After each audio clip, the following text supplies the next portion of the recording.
सभी को नमस्ते। स्वागत है आप सभी का संस्कृत भाषा और साहित्य मूक्स पाठ्यक्रम में।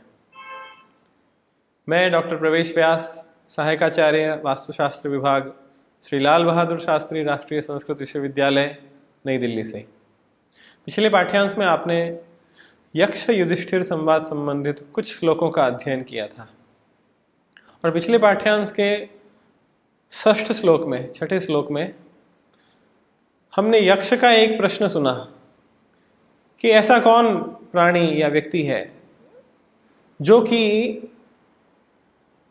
बुद्धिमान भी है, उसकी पांचों ज्ञानेंद्रियां काम करती हैं, वह खा सकता है, पी सकता है, देख सकता है, सुन सकता है, त्वचा से स्पर्श कर सकता है और सम्मानित भी हो, जो समाज में जाना भी जाता हो, लेकिन फिर भी वह जीवित नहीं माना जाए, उसको मृत माना जाए, उसके जीवन को सार्थक नहीं माना जाए। ऐसा कौन प्राणी हो सकता है? तो उसका उत्तर अग्रिम श्लोक में धर्मराज इस प्रकार से देते हैं। देवता तिथि भृत्यानाम पितॄणाम आत्मनश्च यः स निर्वपति पंचानाम उच्छ्वसन सह न जीवति। फिर से हम उच्चारण करते हैं, आइए। देवता तिथि भृत्यानाम पितॄणाम आत्मनश्च यः न निर्वपति पंचानाम उच्छ्वसन सह न जीवति। देवता तिथि भृत्यानाम पितॄणाम आत्मनश्च यः न निर्वपति पंचानाम उच्छ्वसन सह न जीवति। यदि इसका अन्वय देखें प्रथम पंक्ति का, यह देवता अतिथि भृत्यानाम पितॄणाम आत्मनश्च आत्मनः च न निर्वपति सह उच्छ्वसन अपि न जीवति। भृत्य मतलब सेवक, आपकी सेवा करने वाले, आपके आसपास जो परिचारक होते हैं। आपके घर पे यदि कोई झाड़ू पोछे करने आती है, कोई सफाई करने वाला आता है, कोई खाना बनाने वाला आता है या आती है, जो आपके छोटे मोटे काम करने वाले सेवक होते हैं, उन्हें भृत्य कहते हैं। पितृणाम, पितृगण आपके माता पिता और उनके समान जो लोग हैं, माता पिता, आपके चाचा, आपके ताऊ, बड़े पिता, दादा दादी और उनकी उम्र के आपके जो रिश्तेदार हैं, संबंधी हैं।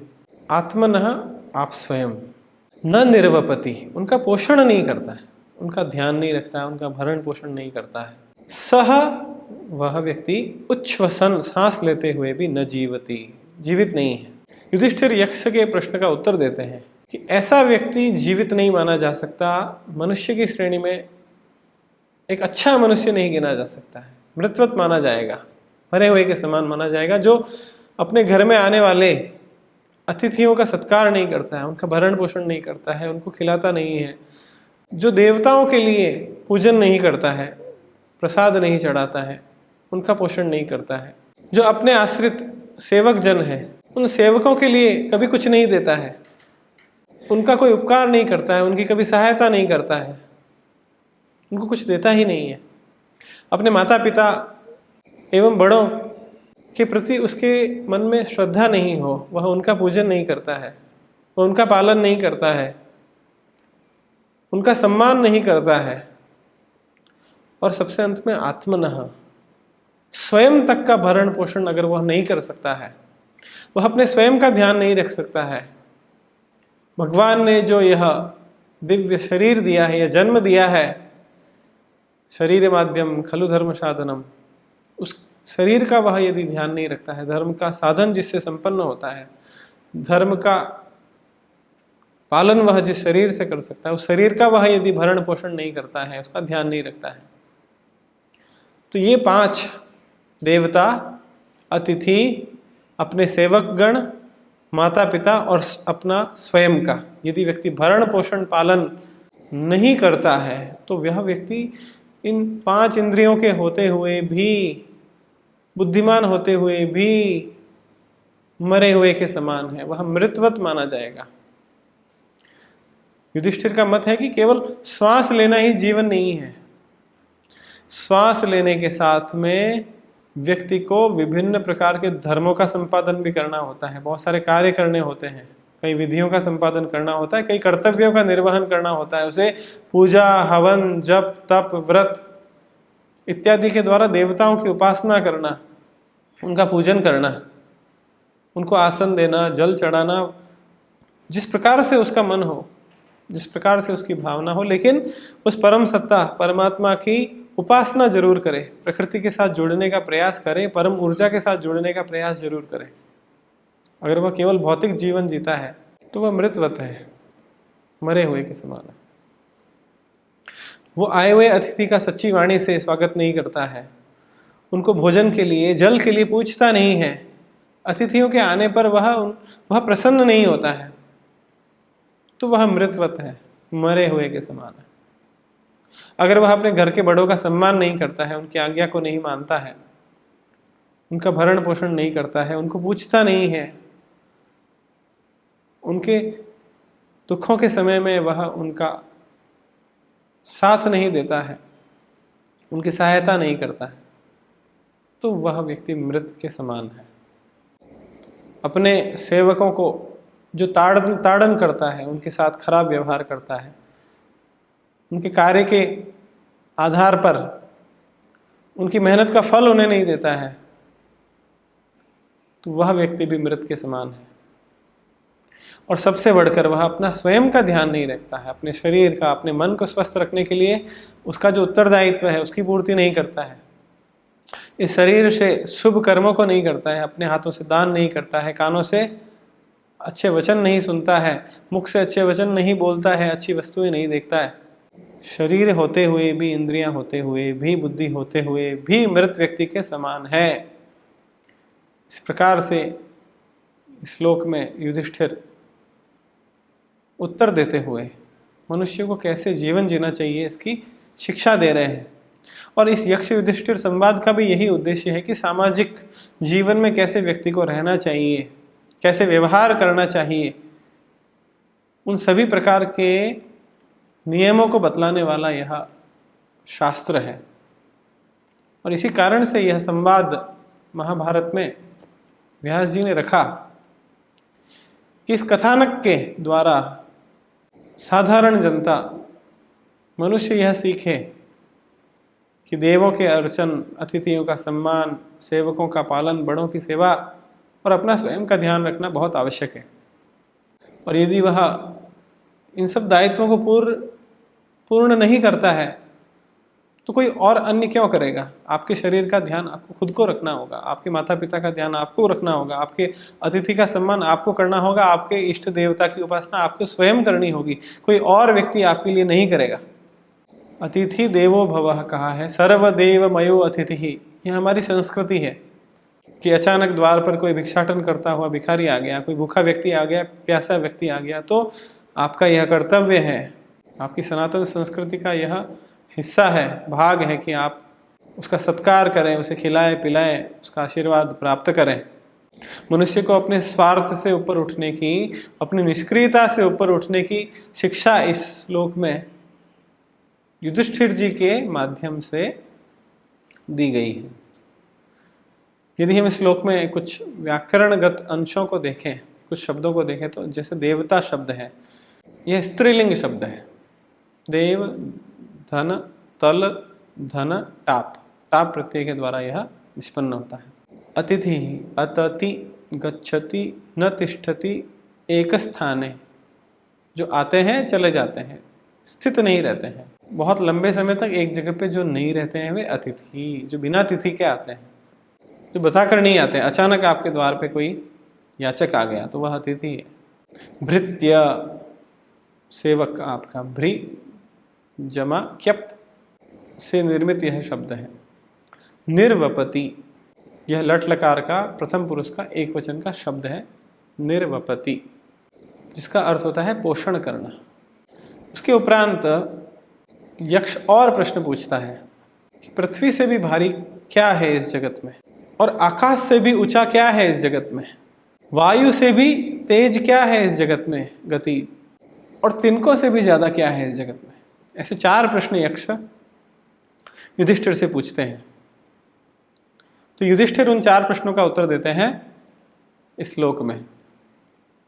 माता गुरुतरा भूमेः खात् पितो च तरस्तथा मनः शीघ्रतरं वातात् चिंता बहुतरी तृणात्।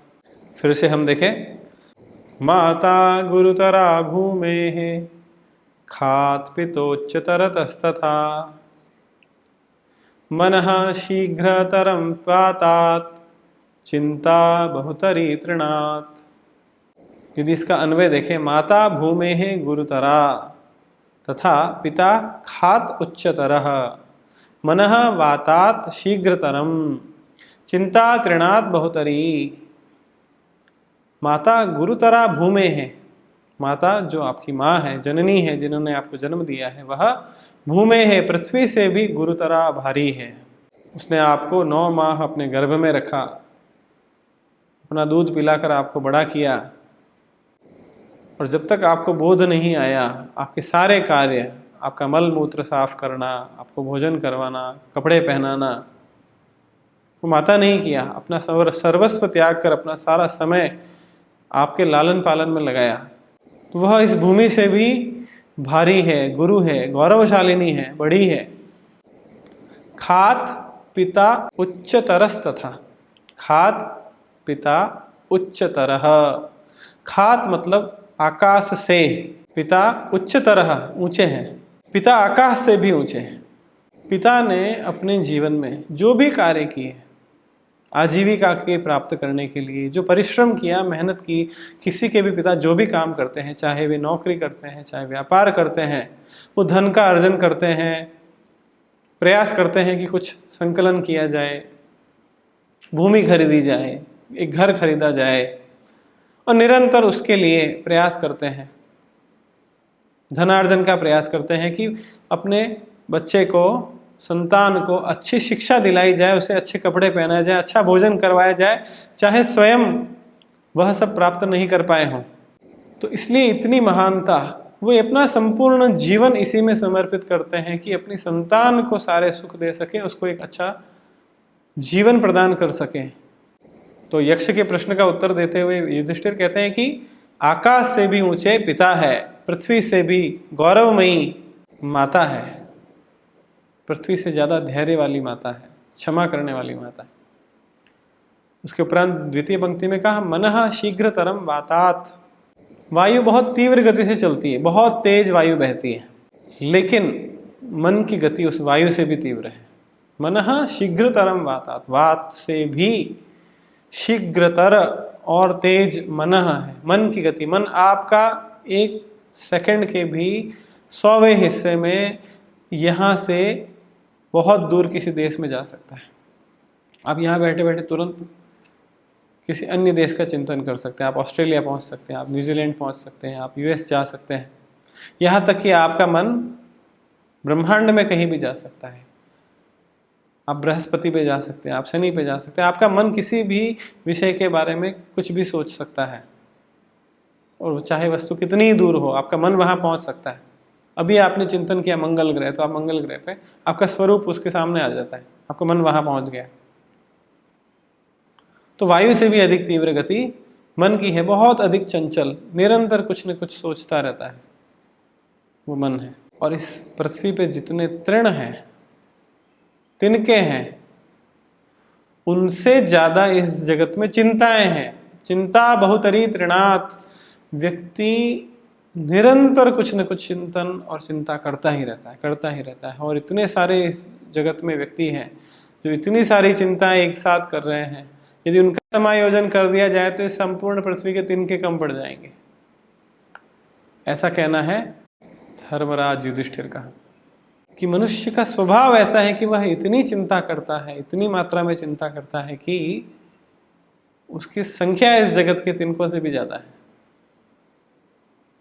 तो इन 4 प्रश्नों के उत्तर युधिष्ठिर इस प्रकार से प्रदान करते हैं। अथर्ववेद में वचन प्राप्त होते हैं, माता भूमि पुत्रो अहम पृथिव्याः। पृथ्वी को भी माता ही कहा है, और पृथ्वी को माता स्वरूप मानते हुए उसे हर व्यक्ति को इस भूमि का पुत्र कहा है। रामायण में जब भगवान श्री राम को पूछा गया कि आपने लंका को जीत लिया है, सारा साम्राज्य आपका, ये लंका आपकी, आप लंका के राजा, इस पद को सुशोभित करें, तो भगवान श्री राम कहते हैं जननी जन्मभूमिश्च स्वर्गादपि गरीयसी। ये लंका क्या स्वर्णमयी, ये मुझे अच्छी नहीं लगती। अपि स्वर्णमयी लंका न मे लक्ष्मण रोचते, ये सोने की लंका भी मुझे अच्छी नहीं लगती है अपनी मातृभूमि और माता से बढ़ के। और ये लंका क्या, मुझे तो स्वर्ग का सुख भी अपने मातृभूमि के और माता के सानिध्य के सुख से बढ़कर नहीं लगता है। स्वर्गादपि गरीयसी, जननी और जन्मभूमि, मेरी जन्मभूमि और मेरी माँ इस स्वर्ग से भी बढ़कर है। महाभारत में अनेकों स्थलों पर इस प्रकार से अपनी माँ और अपनी मातृभूमि के संदर्भ में ऐसे वचन आए हैं जिसमें यह संदेश दिया जाता है कि व्यक्ति को अपनी माँ और मातृभूमि से सर्वदा जुड़े रहना चाहिए, उनका सम्मान करना चाहिए, उनके प्रति गौरव का भाव रखना चाहिए। और इसीलिए युधिष्ठिर ने कहा कि इतना धैर्य धारण करने वाली माँ जो आपके सारे प्रकार के नखरों को सहन करती है, आपके सारे प्रकार के दिए गए कष्टों को सहन करते हुए भी आपका लालन पालन करती है, आपको प्यार करती है, आपके प्रति स्नेह देती है, प्रेम करती है। कई बार आप उन पे मलमूत्र कर देते हैं, आप उनसे झगड़ा करते हैं, फिर भी वह माँ सर्वदा स्नेह ही करती है।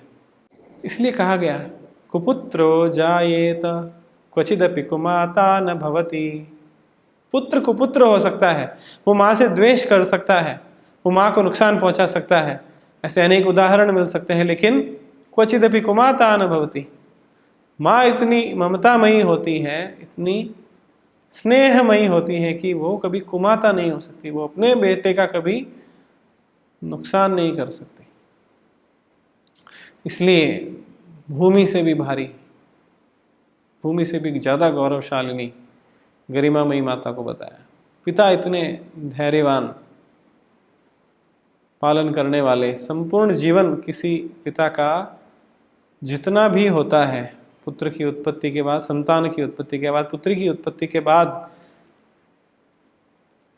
वो केवल मात्र अपने पुत्र पुत्री को, संतति को उन्नत करने के लिए होता है। वो नौकरी इसलिए कर रहे होते हैं, नहीं तो भोजन तो कहीं भी से भी मिल सकता है। इसलिए पिता को आकाश से भी ऊंचा कहा। फिर यक्ष पूछता है युधिष्ठिर को कि ऐसा कौन सा प्राणी है जो सोते हुए भी आंखों को बंद नहीं करता है? ऐसा कौन सा प्राणी है जो पैदा होने के बाद भी कोई चेष्टा नहीं करता है, कोई गति नहीं करता है? जगत में ऐसा क्या है जिसका कोई हृदय नहीं है? और ऐसी क्या वस्तु है जो वेग के साथ बढ़ती जाती है, बढ़ती जाती है? तो उसका उत्तर इस प्रकार से युधिष्ठिर देते हैं। मत्स्यः सुप्तो न निमिषत्यंडम जातम न चोपति, अश्मनो हृदयं नास्ति नदी वेगेन वर्धते। पुनः देखते हैं। मत्स्यः सुप्तो न निमिषत्यंडम जातम न चोपति, अश्मनो हृदयं नास्ति नदी वेगेन वर्धते। सुप्तः मत्स्यः न निमिषति, सोई हुई मत्स्यः मछली न निमिषति, आंखें बंद नहीं करती। तो एकमात्र ऐसा प्राणी है मछली जो कि सोते हुए भी जल में अपनी आंखें बंद नहीं करती है। अन्य सभी प्राणी आंखें बंद करके सोते हैं। और अंडम जातम न चोपति, जो पक्षियों के अंडे हैं या सरीसृपों के अंडे हैं, वो पैदा होने के बाद भी, अंडे निकल जाने के बाद भी कोई चेष्टा नहीं करते, कोई गति नहीं करते, वो अपने अंदर ही रहते हैं। तीसरे का उत्तर दिया अश्मनो हृदयम नास्ति, और जो पत्थर है, जड़ पत्थर, उसमें कोई हृदय नहीं है। और वेग से बढ़ती है नदी, नदी वेगेन वर्धते, जितना वेग बढ़ता है नदी और बड़ी होती जाती है और तेजी से चलती है। तो इन चार वैज्ञानिक प्रश्नों के अत्यंत वैज्ञानिक उत्तर दिए। आज जूलॉजी की पढ़ाई होती है, प्राणी विज्ञान की पढ़ाई होती है, और प्रत्येक प्राणी के संदर्भ में अध्ययन किया जाता है, तब बताया जाता है कि उसकी क्या विशेषता है। तो सोचिए, महाभारत काल से यह विशेषता, प्राणियों की किस किस प्राणी की क्या विशेषता है, इतना सब पता होने पर ही युधिष्ठिर इस प्रश्न का उत्तर दे पाते होंगे। जैसे आज हम कहते हैं कि कौवे की एक पुतली दूसरी दिशा में जा सकती है, एक पुतली अन्य दिशा में जा सकती है, 360 डिग्री उसका रोटेशन हो सकता है। तो ऐसे अनेक वचन महाभारत में, अन्य शास्त्रों में प्राप्त होते हैं जिसमें अलग अलग प्राणियों की अलग अलग प्रकार की विशेषताओं को बताया गया है। यहाँ चौपती जो शब्द है, चेष्टा करना, हिलना, उसका व्याकरण देखें तो लट लकार में प्रथम पुरुष का एक वचन का शब्द है। पुनः अग्रिम श्लोक में युधिष्ठिर के द्वारा दिए गए उत्तर बताते हैं। तो इससे पहले यक्ष प्रश्न करता है कि विदेश जाने वाले का मित्र कौन होता है। कहीं अगर आप प्रवास में चले जाएं तो प्रवासी का सबसे बड़ा मित्र क्या है। अगर आप घर में रह रहे हैं तो घर में आपका सबसे बड़ा मित्र कौन है। अगर कोई रोगी है तो उस रोगी का सबसे बड़ा मित्र कौन है। और अगर कोई मरणासन्न है, मरने वाला है व्यक्ति, तो उसके लिए सबसे उपयुक्त उसका मित्र कौन होगा। मित्र संबंधित 4 प्रश्न यक्ष युधिष्ठिर से पूछते हैं और युधिष्ठिर इस प्रकार से जवाब देते हैं, इस प्रकार से उत्तर देते हैं। सार्थः प्रसवतो मित्रम भार्या मित्रम गृहे सतः आतुरस्य विषं मित्रम दानं मित्रम वरिष्यतः।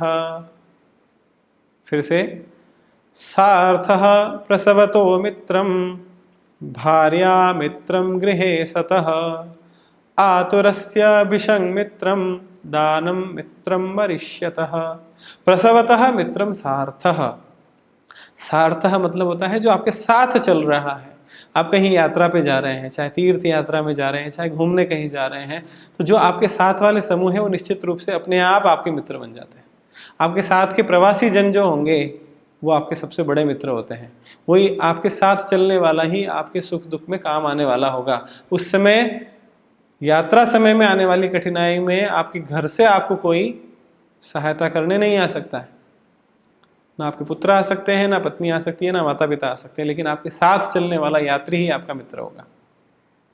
और अगर आप घर में हैं, गृहे सतः भार्या मित्रम, अगर आप अपने घर में हैं तो आपका सबसे बड़ा मित्र आपकी पत्नी है, भार्या है।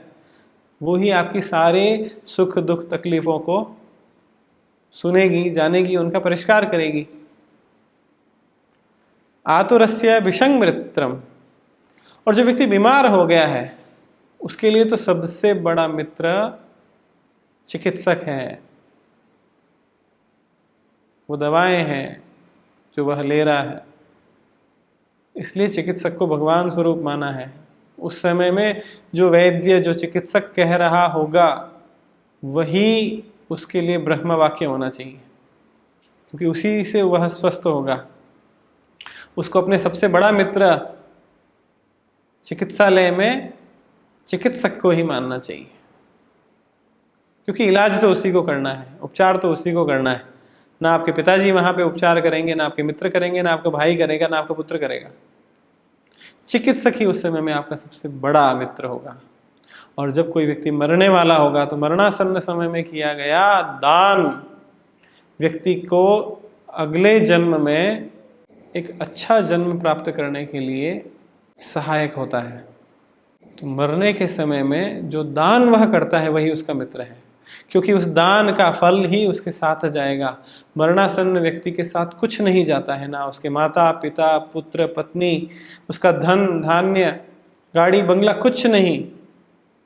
उसका जो पुण्य कर्म है केवल मात्र वही उस व्यक्ति के साथ जाता है। इसलिए मरणासन्न व्यक्ति के लिए दान ही उसका सबसे बड़ा मित्र होगा। उसको यथा इच्छा, यथाशक्ति उस समय में दान कर देना चाहिए। यदि हम व्याकरणगत अंश देखें तो दानम दीयते यत् तद दानम, जो दिया जाता है वह दान है। दा शब्द, दा धातु में ल्युठ प्रत्यय से यह शब्द बनता है। सार्थः अणिजंत श्री गतौ धातु के अंदर धन प्रत्यय लगा के यह सार्थः शब्द बनता है। पुनः यक्ष युधिष्ठिर से प्रश्न पूछते हैं कि सभी प्राणियों का अतिथि कौन है, इस जगत में अमृत क्या है और इस जगत में अमर क्या है, और ये सारे जगत में क्या व्याप्त है, इस लोक में सभी जगह पर क्या व्याप्त है। ऐसे 4 प्रश्न पूछता है कि सभी प्राणियों का अतिथि कौन है, इस जगत में अमृत क्या है और अमर क्या है, और इस जगत में सभी जगह पर व्याप्त क्या है। उसका उत्तर युधिष्ठिर इस प्रकार देते हैं, अतिथि ही सर्वभूतानाम अग्नि सोमो गवामृतम सनातनोमृतो धर्मो वायु सर्वमिदं जगत। पुनः देखें, अतिथि ही सर्वभूतानाम अग्नि सोमो गवामृतम सनातनोमृतो धर्मो वायु सर्वमिदं जगत। अग्नि ही सर्वभूतानाम अतिथि ही, इस सारे प्राणियों का अतिथि अग्नि है। गवाम अमृतम सोमः, ये गाय का जो दूध है, गाय जो दुग्ध देती है वह अमृत के समान है जगत में, वही सोम है। सनातनो अमृतो धर्मो, जो सनातन धर्म है वही अमर है, वो अमृत है, कभी मरने वाला नहीं है। धर्मेण धार्यते जगत सर्वम, धर्म ने ही इस जगत को धारण किया है। धर्मेण धार्यते प्रजा, धर्म ने ही प्रजा का धारण किया है, और धर्म निरंतर रहेगा, सतत रहेगा, वह अमर है। और वायु सर्वविदम जगत, और इस सारे लोक में, जगत में, पृथ्वी पर वायु सर्वत्र व्याप्त है। इस प्रकार 4 प्रश्नों के उत्तर युधिष्ठिर ने दिए। और कितना वैज्ञानिक है कि उस काल में उन्हें ज्ञात है कि इस लोक में जो आप खाली क्षेत्र देखते हैं वो क्षेत्र कहीं खाली नहीं है, वहाँ पर सभी जगह पर अग्नि व्याप्त है, और अग्नि सभी का अतिथि है, और ऐसा अतिथि है कि वह आता ही है। चाहे वे पेड़ पौधे हों, औषधियाँ हो, अन्न हो, वो सब अग्नि से ही उत्पन्न हो रहा है। सूर्य की ही अग्नि है जो उनको ऊर्जा दे रही है, वो सबका अतिथि है, वो आता ही है। सभी प्राणियों को वही अग्नि ऊर्जा दे रही है। आप जो भोजन करते हैं उसमें भी वही अग्नि है जो पौधों ने बनाई है उस सूर्य से, तो वह सभी का अतिथि है, उसका सभी अतिथि की तरह स्वागत करते हैं अग्नि का। गाय का दूध अमृत है। आज भी वैज्ञानिक मानते हैं कि गाय के दुग्ध के अंदर स्वर्ण के कण प्राप्त होते हैं, बहुत सूक्ष्म रूप में, नैनो पार्टिकल्स हो, लेकिन वह आपकी रोग प्रतिरोधक क्षमता को उस तरीके से बढ़ाने के लिए, बुद्धि को बढ़ाने के लिए, उससे अच्छा पान इस जगत में पेय पदार्थ नहीं है गाय का दूध। और अगर आप देखें प्राचीन काल से ही तो गोधन की ही रक्षा होती थी, गाय का ही पालन होता था, उसी का दूध पिया जाता था, भैंसें ज़्यादा नहीं होती थी। गोपाल है कृष्ण, गायों का पालन करने वाला है। और धर्म के सिद्धांत अमर हैं, सनातन हैं, सर्वदा विद्यमान रहने वाले हैं। सृष्टि बनेगी, फिर से नष्ट होगी, फिर बनेगी, लेकिन धर्म वही रहेगा। वो धर्म ही सृष्टि को बनाता है, बिगाड़ता है, मनुष्यों को बनाता है।